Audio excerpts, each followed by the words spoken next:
So right here is a Strowger step-by-step system that I spoke about in the other video over on the Look Mum No Computer page. The link is below. You should watch that one before you watch this one because, yeah, this thing is truly awesome. And now it's in the museum to be played. I need to make a Perspex front to it so it's, you know, out of fingers reach and stuff and make it, you know, all a bit interactive and stuff. Currently it's got its dust covers off because I've just finished filming the other video. But this was dropped off by Richard the other day. Richard is a retired BT engineer and there's just a plethora of knowledge that, you know, just needs to be shared. So yeah, this is hardly edited. It's basically just talking freeform whilst it's being set up about this. Mainly I was filming it back to, you know, double check that I was listening all the time because, yeah, there was a lot of things I had to watch back to just remember everything. So it's really cool. It's really cool. Anyway, take it away. This one, it's got your line, because I had to build some line relays, which I've put in here. 2 sets, LR and K and KA, for the 2 phones. In the proper exchange, when you pick the phone up, it would operate a selector hunter, a uniselector, which would whiz round to look for a free first selector. But we've only got 2 lines, and it was another shelf which I didn't have room to get in. So I've got the line relays in here. These are common services fuse relays for the ringing machine. So if anything goes wrong with one of the tone supplies, it will blow one of these fuses. These fuses, they're alarm fuses. Alarm fuses? When they pop, little spring pops there so you can see the fuse is gone, but a little bit pops out the back and it short circuits the power bar to the alarm bar. So it's the light bulbs? Yeah, and there's a buzzer in here. So oh, there is a buzzer as well? Yeah. I'll show you that when we come to it. Anyway. That's bleeding incredible. So, so that relay set is just for the alarms. Oh wow. That's down there. These are easy enough to jack in and out, but you've got to be a bit careful with the switches. And when you're sticking these covers on, be careful, because a number of times people have grabbed the cover like that, and they think, well, I've got another one, and they've got a relay spring stuck out the side. That's not good. No. On the back of the relay set, you've got the bits that plug into these points. If you look from the front, there's a line down the, oh, you can probably see it there, a line down the middle to separate the 2 halves. Have a look from the front there. Oh yeah. Odds to the left, evens to the right. Oh yeah, yeah. So, battery and earth, the earth is always on viewpoint 11, which is, if you look here, starting from the line, 1, 3, 5, 7, 9 and 11. You see 9 and 11, there's a bend on that spring. They always make when the switch is jacked out. Okay. Reason for that is earth's on 11 and 9 is the P wire. Yeah, P wire. So if you jack it out, it puts an earth on the P wire to busy it. Busy it as. So the preceding stage, don't try and switch to a switch that isn't there. This is the ringer control relay set. Some of these fuse alarm, distribution alarm, and these MA, MB, MC, MD, RR, they're, I'll show you when we operate it. When you throw the key, machine start key, it'll operate these relays, and I've got a diagram for it as well. Oh yeah, that's cool. There's an extra little wiper, so that it detects what level the switch has gone up to. These switches were the type that were put in small country exchanges, not in a trunk exchange, because these were only 100 outlets, and they were slightly different. If somebody dialed a spare level, say we're using level 5, but if they dialed a 6 or something at a spare level, then this knows it's gone to 6, and this is wired up to say 6 is a spare level, so it puts their new turn on. But in the trunk exchanges, it was a bit different. So, putting these in, just try and locate these lugs onto these little brackets. But make sure that's out as far as it'll go, because it pivots. And make sure that is out, otherwise when you stick it in, and make sure, see if it's off normal, you try and jack it in like that, yeah, you bend and all you're just going bits. to grunge all the wipers up. So that's got to be back to normal, and this stuck out the front. I've got some spare wipers for you. Oh really? Oh, thank you. That's the sort of thing you can get on eBay from time to time. From time to time, that's the thing. Sometimes it's easier sometimes to put it on without a cover on.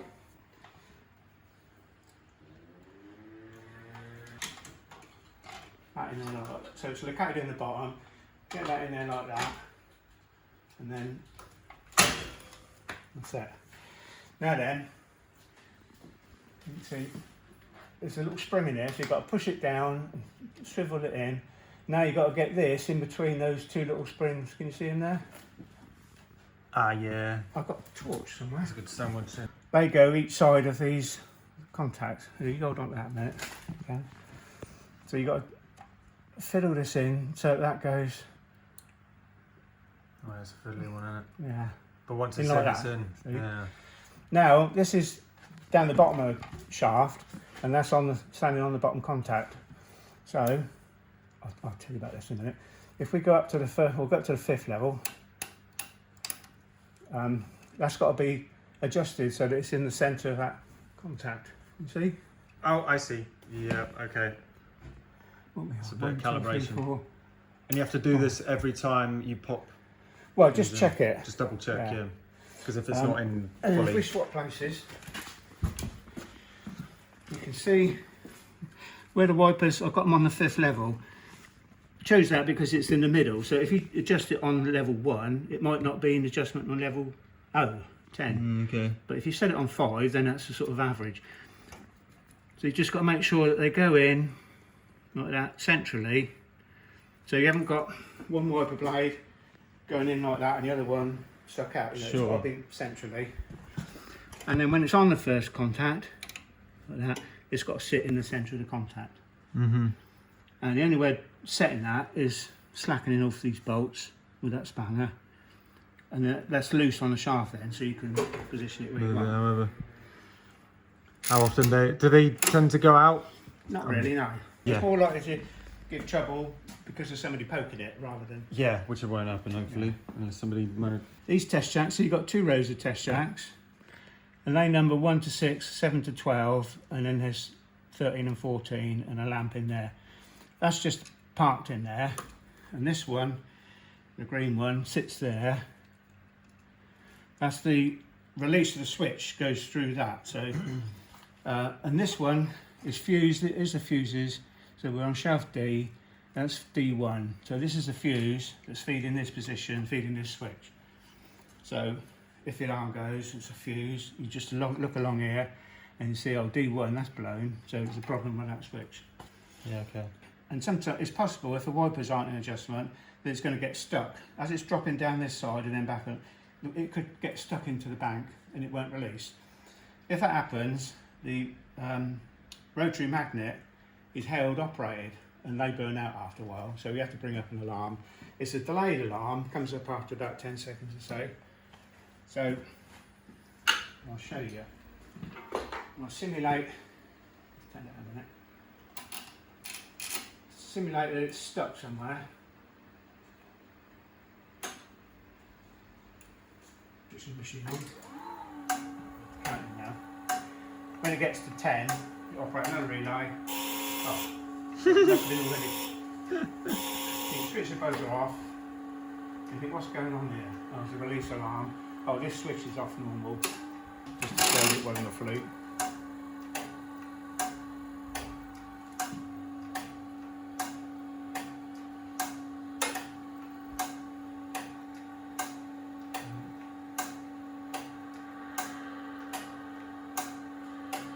Alright, there it is. And what is the reason for the delay?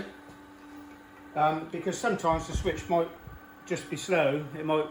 Something might have blocked it, and then it falls off, or something, and then the switch can release. So they give it a delay. Normally it was about 9 seconds, but because this is counting 10 pulses, it's 10. But 10 pulses, then it operates a relay, and then on the 11th one, then it brings the alarm up. Yeah, so that's that. That's cool. So that's the relays in. Oh, when the switch is sort of trying to release, it'll operate this relay. This relay connects this ratchet relay to the interrupted earth from the machine. When it's set to 10, then it'll operate this one, and then on the next one, RZ, and that brings up the alarm. Now fuse, if I short circuit that to the alarm bar, That's a continuous buzz, so you can tell the difference. Counter relay in there. Okay. Step into that. That's called a step-in relay, is it? Okay. Ratchet relay. Ratchet relay. Yeah. And you can choose the length, or is that because it's a 10 ratchet? No, that happens to be 10 steps. Yeah. There's 2 sets of spring in there. So if I start it going. So alright, that was started going. It was step 10 because of these cams on here. 10th step. Oh bloody hell! Keep forgetting that. Ah, yeah. It counts 10. Yeah. There's a little cam operates one of these. If it's that one or that one, I can't remember. You see. There you go. The next step operates that one. And not only does it operate it, but it cuts that off there, so it don't step anymore. That's cool. The fuse alarm relay is one of these in here. Yeah. And then I see. just a buzzer through a resistor, because that's it's running on 50 volts. Bring that round and get that in there. This is the fiddly bit. That's it. Oh yeah. You see there, we stepped up.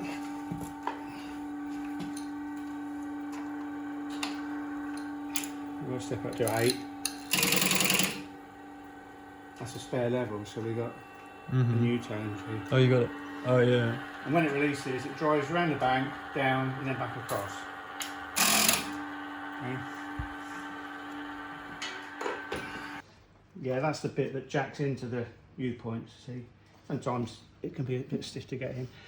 We used to have massive big relay sets, and once they were in, you couldn't get them out. We had to have a bloody specially shaped crowbar thing to get underneath and lever the thing out to get it up. Did they have multiple Oh yeah. ones of these down? Okay. Yeah, Yeah, some relay sets have got another set down there, Yeah, and then the big relay sets have another set down here. I mean, one indicates the position on the switch. These tell you where it's the previous stage. So this one, the circuit that's in here, is coming from the line relays, which are down there, via a tie circuit, which is on the back. I'll show you that later. Careful getting these on.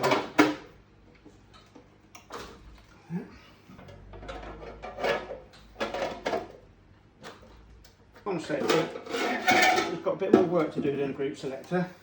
We don't need a vertical marking bank on here because you don't need to know what level it's on.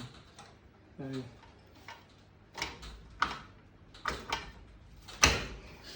right. We've got some diagrams as well, I'll show you.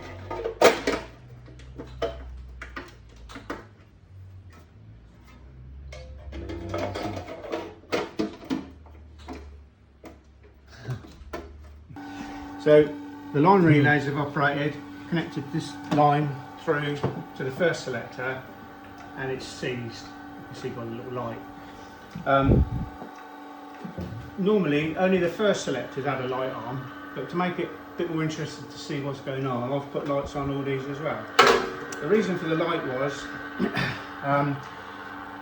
if somebody in a digger chopped through a cable, shorted the cable out, then you're going to all of a sudden send all these loops on the lines to the exchange, and half the first selectors are going to get seized, not being used, just because it's making you in a digger.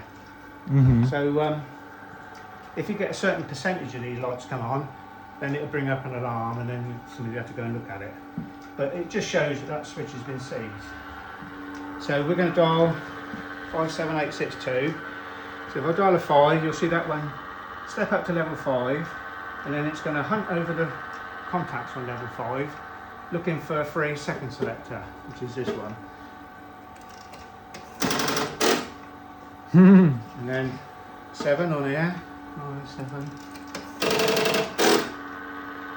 8 attaches to the final. Now the final, it doesn't need to look for the next switch because there isn't one. This is the final. But it needs to step to, we're going to step 6 2, so it needs to step up to 6 and then round to 2. So a step up to 6, 6.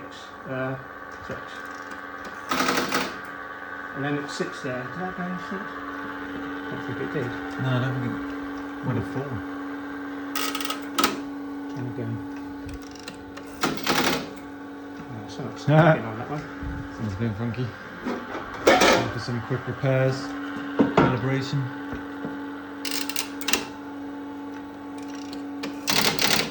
Yeah, Didn't like that for some reason. it's weird. Final selector's not 100% working.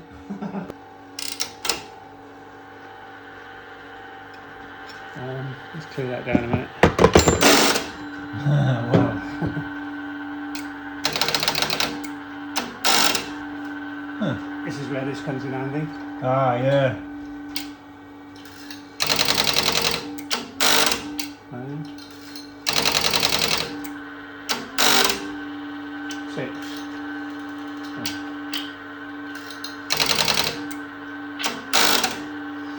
It might be that dial.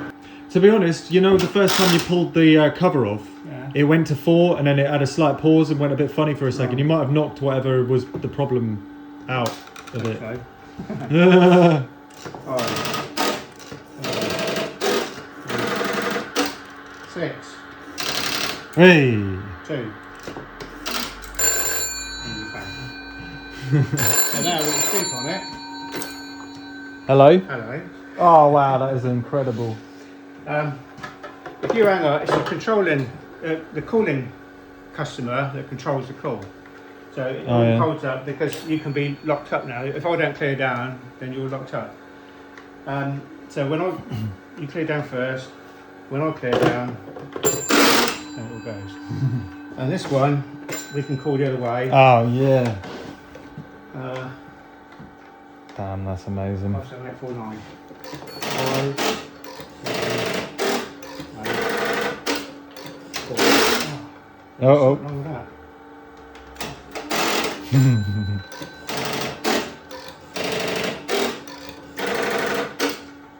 4. No, it's not sticking. 9.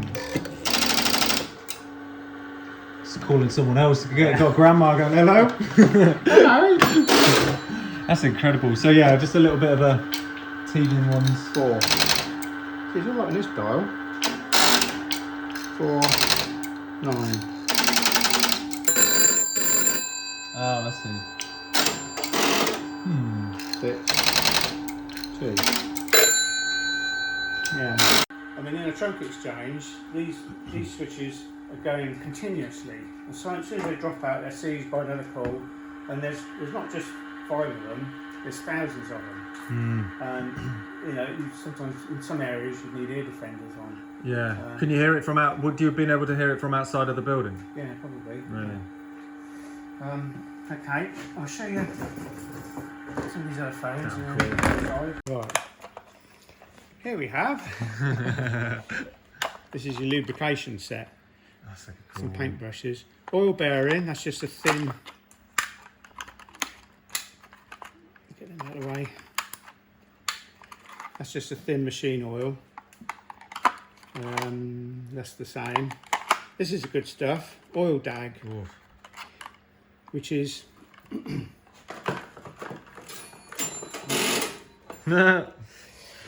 oil dag, graphite colloidal in oil, and it's thick black muck. Where does this stuff go? On the ratchets. I'll show you. I've lubricated all these switches. They don't want a lot of lubrication because if you put too much oil on, it starts to run down and drip off, and dust sticks to the oil, and then you know. Yeah, yeah. But this stuff is thick black muck. Yeah. It's the graphite in it. Years ago, these butts, people used to paint this stuff around the earpiece, and then when the bloke in his boat was, so the rest of the day we're walking around with a big black hair. It wouldn't even. That is good. I see. Yeah, you can even see remnants of that stuff like sitting about on them. It don't, as I say, it don't want a lot. If you put on the pivot points, so the armatures at the back, where they pivot on, if you check it out, and you can't, I don't think you can see from here. Not quite, but No. The shaft wants oiling just there and there, but as I say, I've done it, so it won't want doing for a bit, just to keep that running free. Yeah. The ratchet, that's got this oil dag on, but only a thin coat. Yeah. And then points that rub, like underneath these springs, you see there's a little bit on there. Where this comes up and then runs around that edge, there's oil on there. Oil in that comb where that goes through. Just places like that. I don't know. That's that hold point. That's a cool that's little to mechanism. keep it on that level. Yeah, that's cool. And so take this out. If you stick it in 3 and 4, so that's 1, 2, 3, and 4. That seizes it. See? 3 amp fuses. The red ones are 1.5 amp, so that's the fuse alarm. That's the lamps. Ringing machine, that's a 3 amp fuse as well. The yellow one's a 1 amp fuse, that's a ring return. So the machine puts out ringing an earth ringing current, and it goes round the telephone loop, comes back to a ring return battery. So if that goes, then you don't get any ringing. That's a 1 amp fuse. They're all 1.5 amp. Blue ones are 0.5 amp fuse. And therefore, okay, for just controls, okay. That's it. Yeah. So there, like you can see, level 1, level 2, level 3. So level 5, and then they're odds and evens. So level 5, so 5 outlet 1 will be that, outlet 2, 3, 4. 5 outlet 5, that is wired away to these tie circuits, which is 1, 2, 3, 4, 5, 6. And then that is wired off to the viewpoints of the switch, next switch. Okay, yeah. Can't quite see a minute. Okay. Yeah.